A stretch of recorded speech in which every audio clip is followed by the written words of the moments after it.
waggaa 13tti daa'ima haadha daa'imaa taate. Ajoomni ilma namaa utan qabuumaa etu naaf wayyi. Yoyyaa ashama akkam jirtu kabajamtootaaf hordoftoota qophii Oromiyaatu Yuunifoor baga ayyaana irreechaa irraatii haftanii jechaa guyyaa irraa seenaa gaddisiisaa waantiyyaa Salamoon dhalattuu garba gurraachaa isiniif qabadheen dhiyaadheeraatii qophii kana laayikii fi sheer gochuun akka jalqabdan kabajaan isin gaafachaa bakkeewwan garaagaraa yeroo deemtan icciitiidhaan moobaayila keessan iskiriinii oof yookiin immoo iskiriinii isaa cufuun viidiyoo waraabuu yoo barbaaddan ofii keessan jalqabsiisuun yookiin immoo akka alaarmii iskeejul dursitanii sa'aatiitti jalqabu galchuufiin viidiyoo akkasiniif waraabu taasiftanii dhimma barbaaddaniif olchachuu ni dandeessu.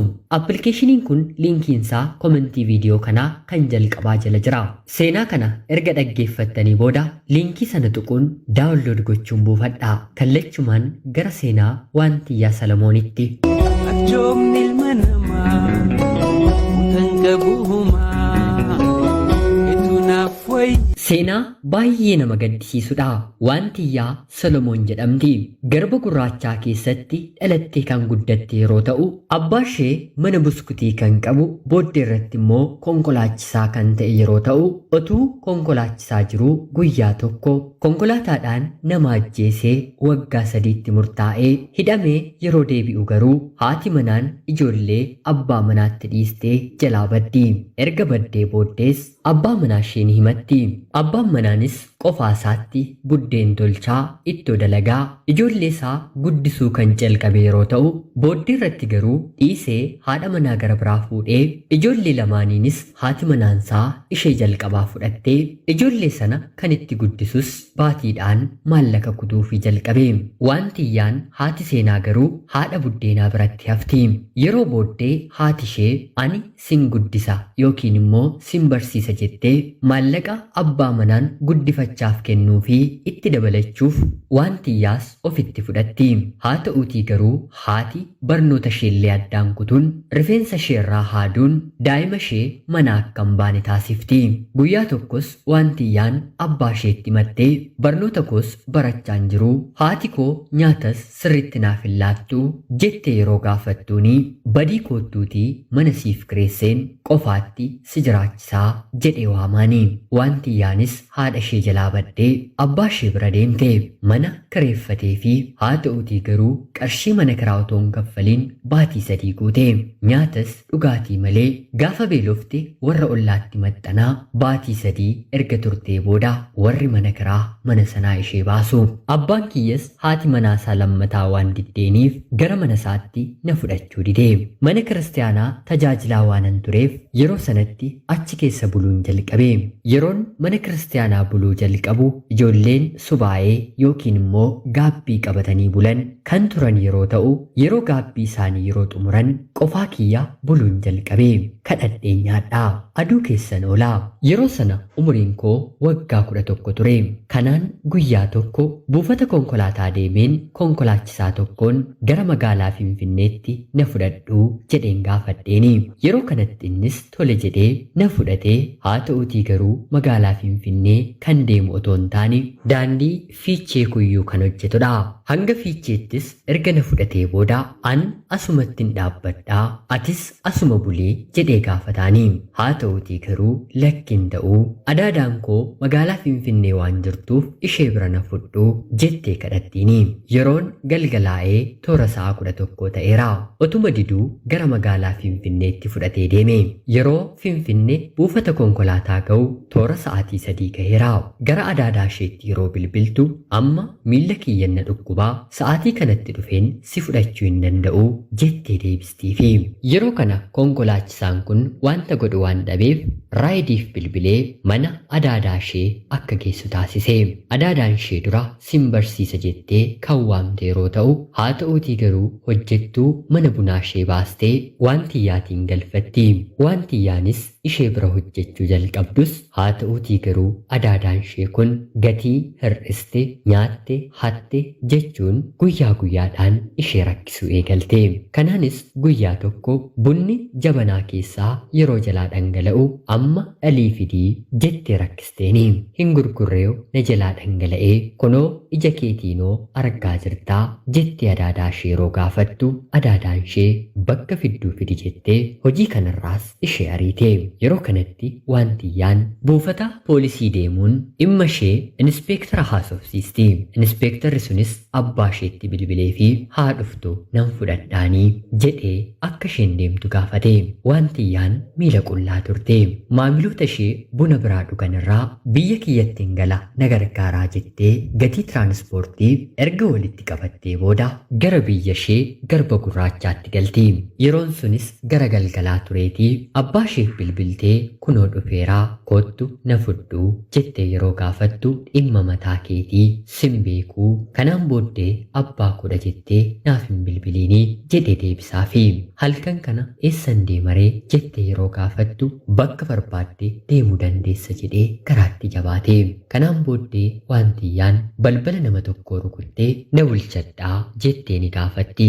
Yeroo kanatti isaan manneen hedduu toora kanarra jiranirraa akkamittiin balbala keenya filattee na bulchaa jette jechuun waan biraatti fakkaatee jalqabatti dheekkamanis abbaa ishee waan beekaniif hubatanii guyyaa sana bulchanii. Ganama kaatee ammas abbaa isheetti yeroo bilbiltu sin beekuu dhimma mataa keeti jedheeni. Kanaan booddee waantiyyaan gara mana amantaa lidataa deemuun teessee boo'uu jalqabdi. Konkolaachisaan kan dura magaalaa Finfinnee ishee geesse suni argee ofitti ishee waama. Koottu fiicheedhaa hojiin si qacarsiisa jedheeni. Fudhatees deemee galgala waliin bulanii ganama mana juusii tokkotti hojii qacarsiiseeni. Sanaan booddee konkolaachisaan sun mana fiilmii waan qabuuf galgala dhokatanii mucayyoo kana qabatee achi keessa buluu jalqabe. Kanaan otoo jirtuu waantiyyaa dhukkubuunii ololishee jedhuun jalqaba.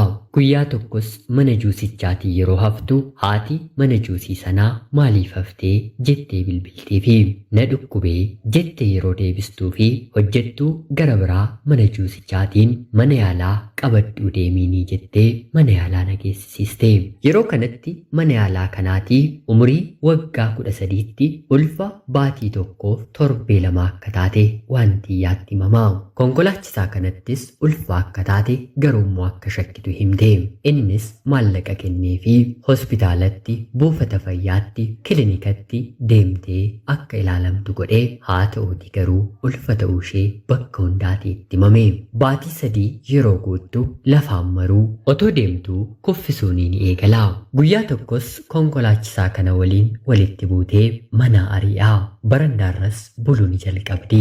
Kanaan galgala tokko barandaarraa konkolaattee kufuun namoonni argan gara hospitaalaatti qabatanii deemaniini. Dhimmoota garaagaraatti konkolaachisaa kana waliin walitti bu'aa gahanii hanga qoricha fudhattee lubbuu ishee balleessuuf yaalii gootuutti geesseetti. Haa ta'uutii garuu ollaatu hambise.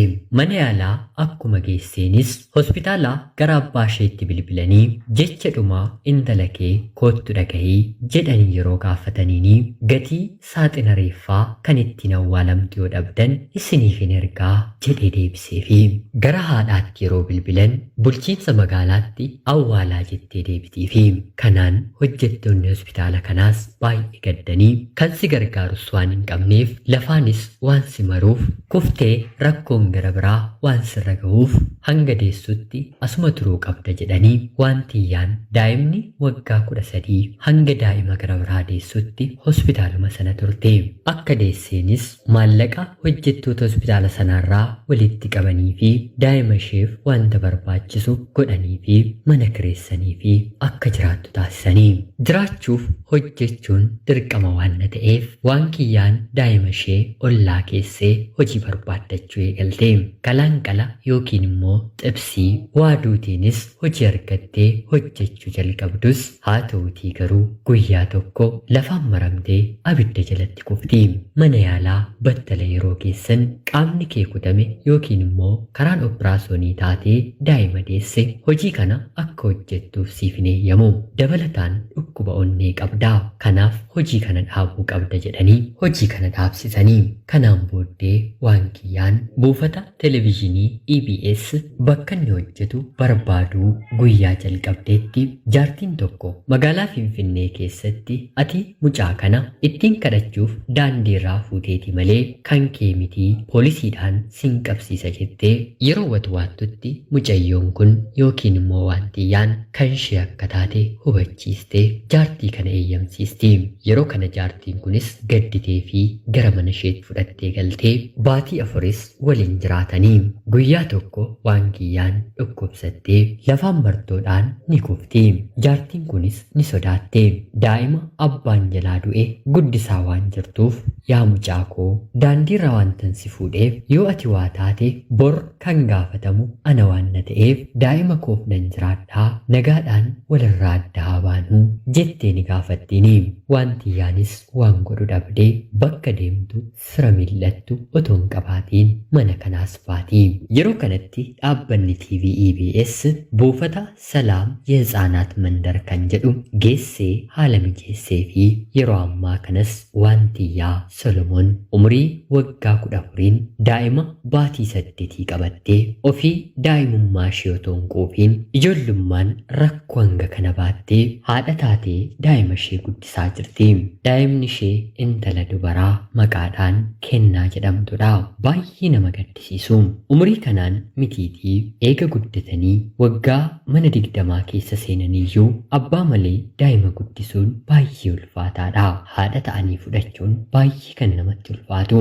Maatiin Waantiyyaa haatiif abbaan ishee dhimma irraan qabanii. Hangafti ishee yuunivarsiitii Hawaasaa injinaringiitiidhaan eebbifamuuf baatii 2 yeroo hafu sammuun isaa tuqamee maraatee daandiirra akka jiru Waantiyyaan kan dubbattu yeroo ta'u isheef miti isaafillee gargaarsa akka gochuu dadhabanii miti. Homaa jedhamuu hin danda'u. Haadha ijoollee ishee jibbitu abbaa ijoollee isaa jibbu bara ulfaataa keessa jirra. Rabbi gara qalbii isaaniitti isaan haa deebisu. Daa'ima Waantiyyaa Solomoonii fi Kennaa daa'ima isheetiin Waaqayyo haa gargaaru. Hanga dhumaatti isaan bira haa dhaabbatu. Guutuu seenaa kanaa afaan Amaariffaatiin viidiyoodhaan TV EBS jalaa dhaggeeffachuu hin dandeessu. Hojjettoota qophii kanaas gargaarsi akka ta'uufiif dhama'aa jiraniif otoo hin galateeffatiin biran darbu. Qophiin ganama kanaaf isiniif qabaddeen dhiyaatti kanuma fakkaatti. Hanga yoonaatti na dhaggeeffachaa turuu keessaniitiif guddaa galatoomaa jechaa laayik sheer gochuun illee akka nu deeggartan kabajaan isinin gaafadha. Dhimma barbaaddaniif viidiyoo dhoksaadhaan waraabuu yoo feetan appilikeeshiniin ajaa'ibaa iskiriiniin moobaayila keessanii cufamee moobaayila keessan bakka barbaaddan keessanii sa'aatii barbaaddan irraa jalqabee wanta waraabuu barbaaddan isiniif waraabu liinkiin isaa komentii viidiyoo kanaa kan jalqabaa jala jira. Ammuma liinkii sana tuquun daawunlood godhaa itti fayyadamaa. Seenaa gara biraatiin hanga walitti deebinutti bakka jirtan maraan turtii gaarii. Ajoomni ilma namaa utan qabuumaa itu naaf wayyina.